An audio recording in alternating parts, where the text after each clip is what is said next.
जय मसीह की आप सभी को यीशु के नाम से मेरा प्रणाम।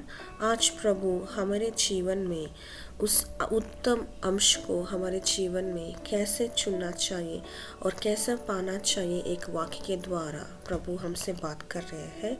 और वो है लूका की पुस्तक चैप्टर 10 वर्सेस 41 और 42 से।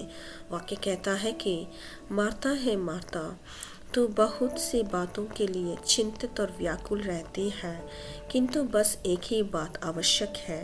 और मरियम ने क्योंकि अपने लिए उसी उत्तम अंश को चुन लिया है, सो वह उससे नहीं छीना जाएगा। आमीन।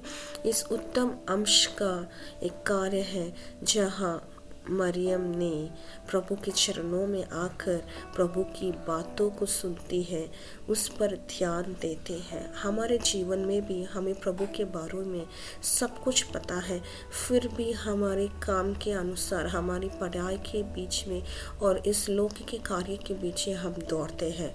मगर प्रभु आज इस सुबह समय हमें बोलते हैं कि हमारे परिवार के बारे में, हमारे चिंता के और व्याकुल के बारे में हम कभी नहीं चिंता करना चाहिए, बस सिर्फ एक ही बात की आवश्यक है, और वो है प्रभु के चरणों में आकर समय बिताना। जब मरियम ने एक चीज़ किया था, प्रभु कहते हैं कि उसने उसके जीवन में एक उत्तम अंश को चुन लिया है। इस सुबह समय भी जो भी समय हम प्रभु को देना चाहिए, क्या उसको छीन कर हम लोग के कार्य में बीत रहे हैं क्या?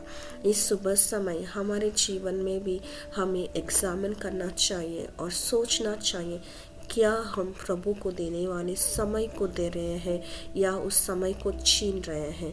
इस सुबह समय इस वाक्य के द्वारा हम निर्णय ले कि हम प्रार्थना के समय को प्रभु के लिए हम बिताना चाहिए, और सेवा के लिए जो भी समय है उस कार्य के लिए बिताना चाहिए, बल्कि लोक के कार्यों के लिए नहीं।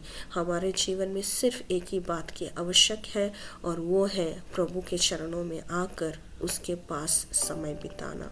इस वाक्य को देने के लिए प्रभु को हम धन्यवाद करें, और इस वाक्य के अनुसार इस त्योहार के दिनों में हम चलें, ताकि हमारे जीवन में भी उस उत्तम अंश को हम चुन सकें। प्रभु इस वाक्य के द्वारा आपको आशीष दे। जय मसीह की।